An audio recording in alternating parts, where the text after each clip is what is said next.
And then let's talk about credibility and endorsement. So there's basically 3 ways that you create credibility on your web pages. There are testimonials, which can come from clients or they can come from, vendors or whatever. There are partner company logos, recognizable logos from other companies, and I'll talk about that. And then, which I call those endorsements, really. Those are endorsements. And then the third thing is seals and things like that. Seals, medallions, they kind of fall in the endorsement category too, but there's really these 3 things. So let me explain. On the WebStarts homepage, we've partnered with Facebook and Google, and we know that those are some of the most recognizable logos on the web, and so we display them on our web page. And what that does is subconsciously in the consumer's mind, it draws a correlation between Facebook, Google, and WebStarts, and it adds a sense of legitimacy to their subconscious mind when they go to the site, and therefore they're more likely to trust us and follow the call to action. Then we also use a lot of things like Visa, MasterCard, American Express, VeriSign, logos, seals. I call these seals. These are things that say, or top 10 download seal or whatever. You can make your own seals up, but if you use a credible seal, it'll add to your credibility. So this would be like a classic one I see is PC Magazine award winner, something like that. Money back guarantee, and then it's on a gold medal seal. And then lastly, in the endorsement category or the credibility category, we have testimonials. Well, that's pretty self-explanatory. Those could be like quotes from some of your clients and how they're satisfied. I really like to put photos of my clients in there. It adds a sense of, it just further adds to the credibility because they're real people. And speaking of that, having human faces on your web pages is helpful too. These are not the main things that you focus on a web page, but people are used to seeing or recognizing human faces, especially when doing commerce. So if you can put actual faces of people on your pages, then people will feel more connected to your page, and they won't maybe be as likely to feel like it's a cold, unmanned website. So that brings me to the next point, which is that you need to keep your website updated, because again, this person is going to probably come back to your website 7 times before they actually buy anything. It's super critical that you constantly update some component of your homepage or of your web page. This tells them there's a real person behind it. The site is not abandoned. There's tons of abandoned websites on the internet, and it's one of the most annoying things when you go to an abandoned website and you're about to do business with them, or you're about to read an article and you find out it's 10 years old and it's irrelevant because it's for an industry like tech that changes all the time. It's super annoying to me. So I like to go to websites that I know somebody's behind. And how do I know somebody's behind them? Well, because they're making changes. Every time I go, there's something slightly different about the page. And because, whether it's a blog article, which, by the way, that's one of the reasons on WebStarts homepage at the bottom, you'll see we have a blog. We post a blog every once in a while, and it says the date that the blog was created, and it says that very strategically because we want people to know that, hey, we've been here and updated our site since a certain day. I've created other web pages where I just said right in the top right hand corner in tiny text, page last updated on such and such a day. And what happens is people come back to the site and they find out that, lo and behold, yes, the site is being updated regularly, and so then they feel more comfortable doing business with that person because they know that there's somebody actually behind the site.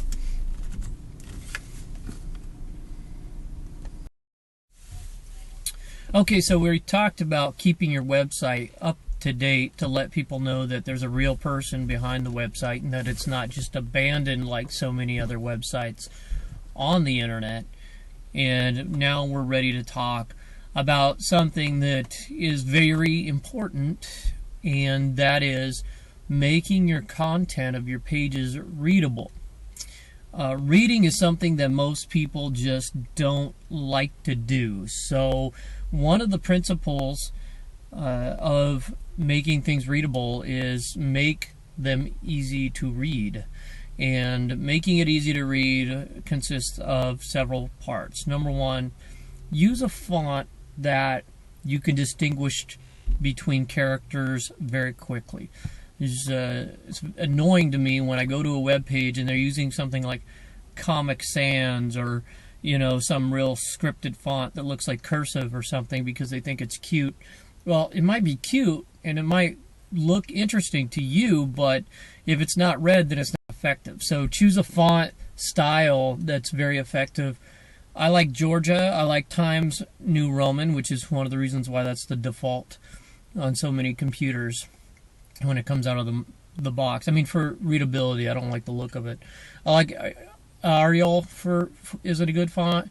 Tahoma, any of those real basic fonts. And by the way, there are only something like 16 web-compatible fonts, so that means that fonts that will look the same on every computer that's on the web, regardless of which type of computer or software they have. And that's why there's a limited number of font selections in web starts, simply because the web hasn't caught up to all the different available fonts yet. There are some things that can be done that we'll be doing in the future to provide more fonts. But anyway, choose a font that's readable. I really like Georgia. That's one of my favorites. All the characters are easy to distinguish. The second thing is, don't make your text too small. If you make a 10-point or 10-pixel text that's very tiny, it's hard to read. Use 12 or 14, or bigger. Especially for your headlines, you really want those to be 20 points or more. 20-point fonts, you want the characters to be easy to read. The other thing is, use lots of white space. Don't ramble on. Short paragraphs, 1 to 3 sentences are really all the more that people can handle digesting at a time. Put some white space by adding a page break between your paragraphs, and then use bullet points whenever possible. Bullet points or numbering are good because people generally are just going to quickly skim your site, and then add a little bit of contrast. Try to break up the monotony of the reading by adding bold, but not too much, just to an occasional word, or maybe using something like red to draw attention to a particular word or sentence in the paragraph. Another thing that you may want to avoid doing is underlining text to draw attention to it. On the web, this is not a hot idea because anything with an underline inherently implies that it's a link, meaning it can be clicked on. And if you underline text and it can't be clicked on, and someone goes to click on it, they're just going to think it's a broken link, in which case that's going to reflect negatively on you, and you don't want that. So avoid using underline unless it is something clickable and it is a link. Then you definitely want it to be underlined. And I say you really want it to be underlined and then be in blue, which are the default colors and styles applied to a link since the inception of the modern web browser. So when people see that, they automatically assume that that's something that's clickable. And so you want them to assume that something's clickable if it is clickable. And so having blue text with an underline is good in that situation. That brings me to another point. Try to avoid using the exact same color of blue text that is used by default in a web browser to indicate that something's a link, because just like you don't want people to assume something is a link just because it's underlined when it's actually not a link, the same applies with blue text. But in general, use black text, use like a dark charcoal gray style text if you want to make your text look a little softer and give a little bit more of a modern appearance. Then the next thing that you want to do, so we covered color, font style, font size, font color. Make sure you're always having a lot of contrast between the background and your font. We talked about that a little bit earlier. White backgrounds with black text is the very best and most readable. We talked about white space, bullet points. Make your text easy to read, skimmable. I can never emphasize that enough. That means that you can just run your eyes on it. Oh, everybody reads from left to right, so try to keep that in mind when laying out your text. You don't want to break up continuity in your reading and make people have to scan the page to know where to pick up the next line of text that you would like them to read. So once you've created your design and you've followed a lot of the recommendations that I've made, or all the recommendations that I've made, the next thing you're going to need to do is track your results.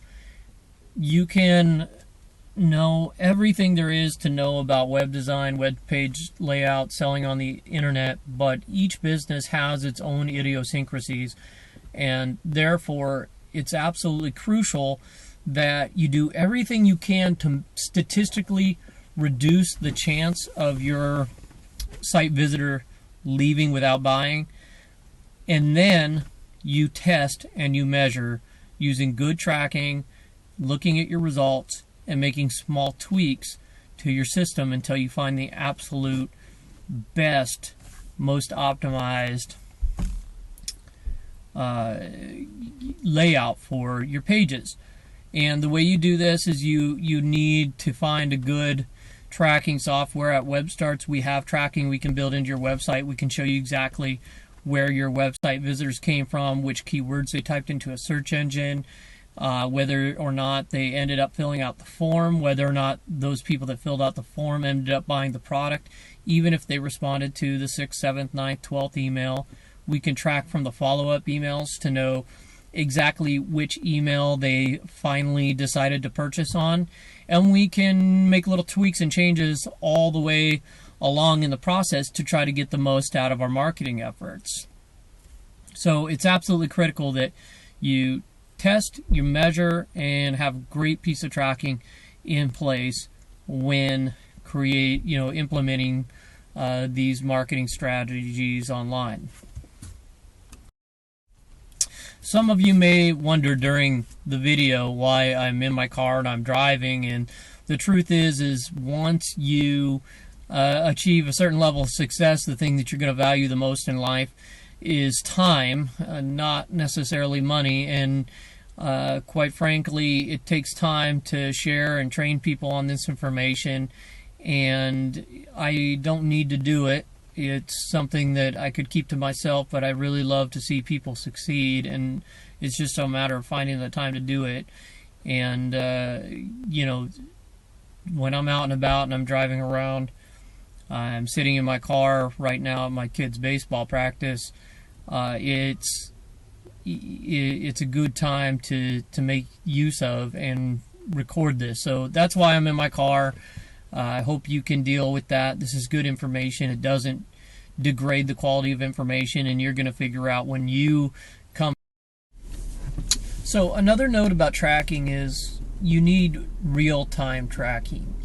Tracking that reports several hours or a day later or doesn't have consistent reporting times isn't going to give you the data that you need on the fly to make the necessary changes to your website, especially when you're paying for advertising. Because if, for example, you're advertising on Google AdWords, you can spend several $100s in an hour, and if you don't have the right tracking in place, then you're not going to be able to know, number one, whether those are legitimate clicks coming from Google search engine, number two, whether those clicks are the type of person that actually ends up becoming a paying client, and number three, whether the changes that you make to your website are actually converting more or less people or prompting them to take the next step or call to action.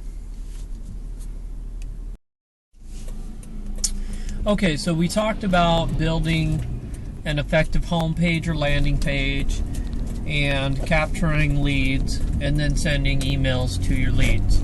So now let me talk a little bit about sending follow-up emails. Number one, we already established that it takes about 7 contacts to a prospect before they buy with your company. And so we're going to need to send at least 7 emails to the prospect, and then we send the first email right away.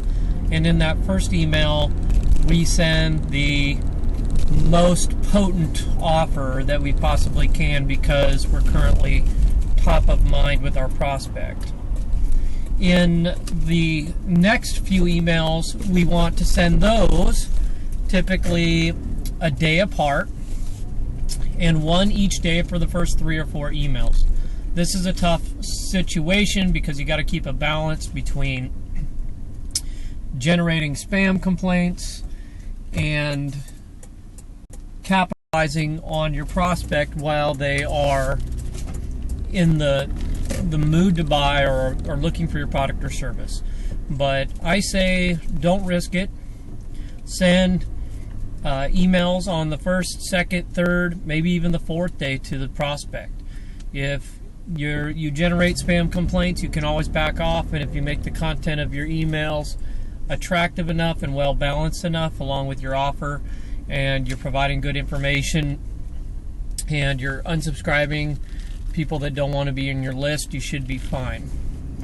So I like to send like 1, 2, 3 emails the first 3 days, then I spread it out to every 2 days, then every 3 days, then every 4 days, every 5 days, all the way out for 6 months or a year, and then I send broadcasts once per week, so they get 4 broadcast emails per week.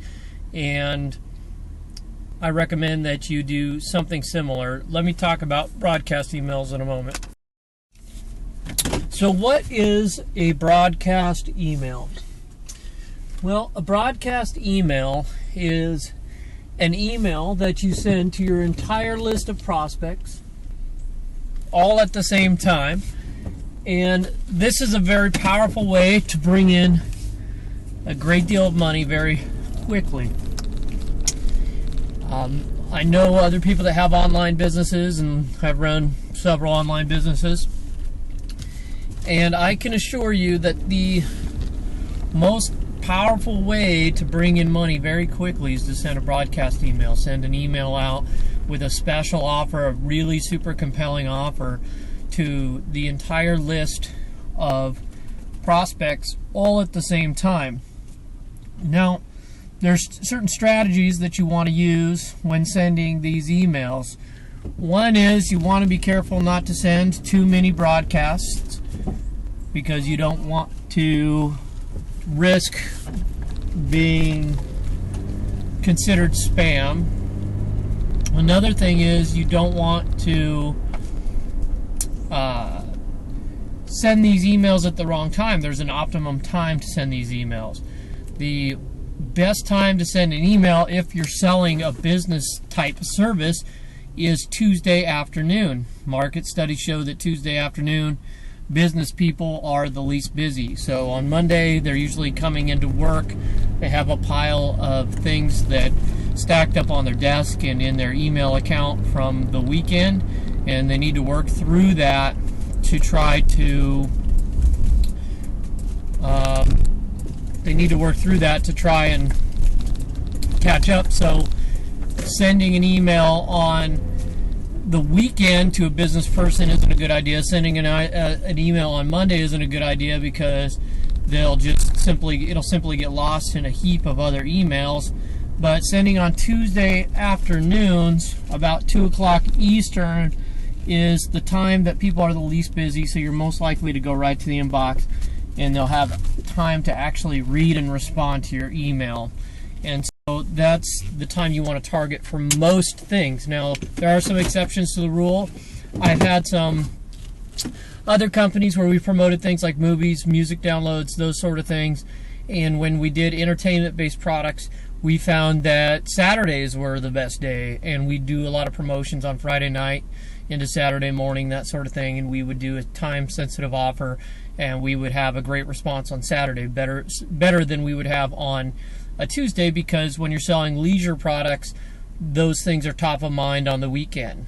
So I'll continue with more about email marketing in a moment. Okay, so we've been talking about sending follow-up emails and then also broadcast emails. And so you need a good platform to do both of those things. The platform should have the ability to allow users to unsubscribe on their own. It should allow you to maintain a list of people that you don't want to mail to so that you can avoid getting your emails blocked by avoid getting on a spam cop list or whatever. And that email platform has to be able to schedule emails in advance for the follow-ups in a sequence. In other words, you need to be able to say, we're going to send this email on day 1, this email on day 3, this email on day 7, so on and so forth. You need good tracking, you need good design tools, and the good news is so far everything we've talked about we offer at WebStarts, because I built it to achieve all these goals. So looking at your follow-up emails need to be written in a way that they'll get opened and responded to, and I have a whole segment that I'm going to do nothing but unveil the secrets to writing amazing emails. So you don't want to miss that segment that's coming up in the series. But for now, we're just talking about how frequently to follow up and how to follow up with emails, which are through the pre-scheduled follow-up system, and then also sending the broadcast, which are emails to all your clients all at once.